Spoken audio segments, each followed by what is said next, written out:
Hello friends, welcome to Updates for You channel. First time இந்த சேனலுக்கு வரீங்கன்னா மறக்காம subscribe பண்ணிக்கோங்க. இந்த வீடியோல TNEA கவுன்சிலிங் பத்தின ஷார்ட் டீடைல்ஸ் தான் வந்து பார்க்க போறோம். ஸோ பேசிக்கா எத்தனை ரவுண்ட் வந்து போகும், என்னென்னலாம் பண்ணுவீங்க அப்படின்ற இன்ஃபர்மேஷனை சிம்பிளா வந்து பார்த்தரலாம். அதுக்கு முன்னாடி உங்களுக்கு engineering, arts and science, agriculture, MBBS, paramedical எதில் உங்களுக்கு டவுட் இருந்தாலும் சரி, இதில் எதில் உங்களுக்கு அட்மிஷன் வேணுனாலும் டிஸ்கிரிப்ஷனில் எங்களோட ஃபுல் கான்டாக்ட் டீடைல்ஸ் வந்து இருக்குது. ஃப்ரீ கைடன்ஸ் தான் தேவைப்படுறவங்க கான்டாக்ட் பண்ணி உங்கள் டவுட்ஸை வந்து கிளியர் பண்ணிக்கோங்க. ஃபஸ்ட்டு பார்த்தீங்கன்னா TNEA கவுன்சிலிங் எத்தனை ரவுண்ட் வந்து போகும் அப்படின்ற மாதிரி உங்களுக்கு டவுட் இருக்கும். ஸோ அது பார்த்தீங்கன்னா அந்த இயரில் இருக்க ஸ்டூடெண்ட்டோட ஸ்ட்ரென்த்தை பொறுத்தது.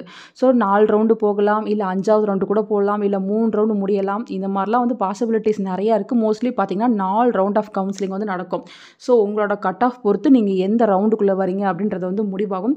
ரவுண்டு 1 பார்த்தீங்கன்னா கட் ஆஃப் 200லேருந்து 180 வரை இருக்க ஸ்டூடெண்ட்ஸ் வந்து நீங்கள் கவுன்சிலிங்கில் வந்து பார்ட்டிசிபேட் பண்ணுவீங்க. ஸோ இது பார்த்தீங்கன்னா அக்யூரேட் கட் ஆஃப் கிடையாது. மோஸ்ட்லி இந்த கட் ஆஃப்லேருந்து இந்த கட் ஆஃபில் இருக்கவங்க நீங்கள் இந்த ரவுண்டில் பார்ட்டிசிபேட் பண்ண சான்ஸ் இருக்குது அப்படின்ற இன்ஃபர்மேஷனை தான் நான் சொல்கிறேன். ரவுண்ட் 2க்கு பார்த்தீங்கன்னா 180 to 160 கட் ஆஃப்குள்ளே இருக்கவங்க நீங்கள் பார்ட்டிசிபேட் பண்ணுவீங்க. ரவுண்ட் 3ல் 160 to 130க்குள்ளே கட் ஆஃப் இருக்கவங்க நீங்கள் பார்ட்டிசிபேட் பண்ணுவீங்க. ரவுண்ட் 4ல் பார்த்தீங்கன்னா பிலோ 130.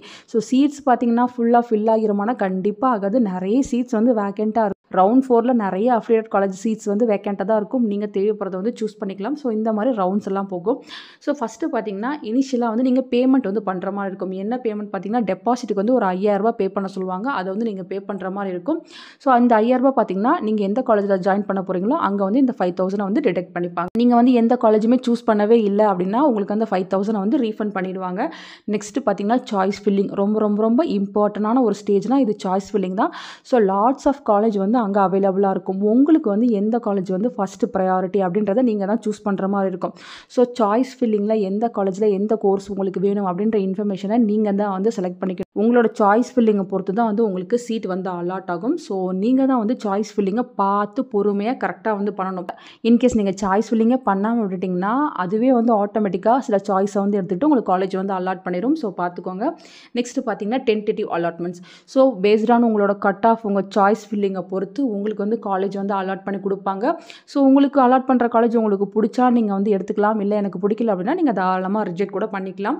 நெக்ஸ்ட்டு பார்த்தீங்கன்னா ப்ரொவிஷனல் அலாட்மெண்ட். ஸோ நீங்கள் பார்த்தீங்கன்னா காலேஜை வந்து அக்செப்ட் பண்ணிக்கிட்டீங்க, இந்த காலேஜ் எனக்கு ஓகே, இந்த கோர்ஸ் ஓகே, நீங்கள் அக்செப்ட் பண்ணிக்கிட்டீங்க அப்படின்னா உங்களுக்கு ப்ரொவிஷனலாக அலாட்மெண்ட் வந்து கொடுப்பாங்க.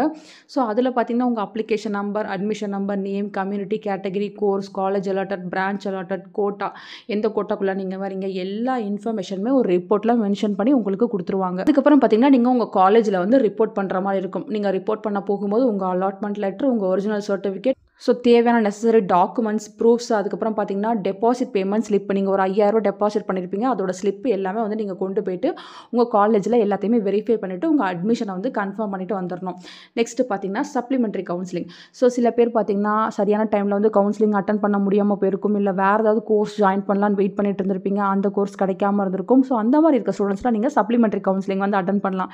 ஏன்னு பார்த்தீங்கன்னா நிறைய சீட்ஸ் வந்து வேக்கண்ட்டாக இருக்கும், அதை வந்து அவங்க ஃபில் பண்ண தான் பார்ப்பாங்க. அதனால் சப்ளிமெண்ட்ரி கவுன்சிலிங் வைப்பாங்க. தேவைப்படுறவங்க அதில் நீங்கள் பார்ட்டிசிபேட் பண்ணி நீங்கள் தேவையான கோர்ஸை வந்து சூஸ் பண்ணிக்கலாம் ஃப்ரெண்ட்ஸ். ஸோ பேசிக் டீட்டெயில்ஸ் இதுதான். இது போல தான் வந்து TNEA கவுன்சிலிங் நடக்கும். ஸோ ஒன் பை ஒன்னாக இன்னும் நிறைய அப்டேட் இருக்குது. எல்லாத்துக்குமே நான் வீடியோ போட்டு சொல்கிறேன். உங்களுக்கு வேறு ஏதாச்சும் டவுட் இருந்தாலும் கீழே கமெண்ட் செக்ஷனில் கேட்கலாம். தேங்க்யூ ஃபார் வாட்சிங்.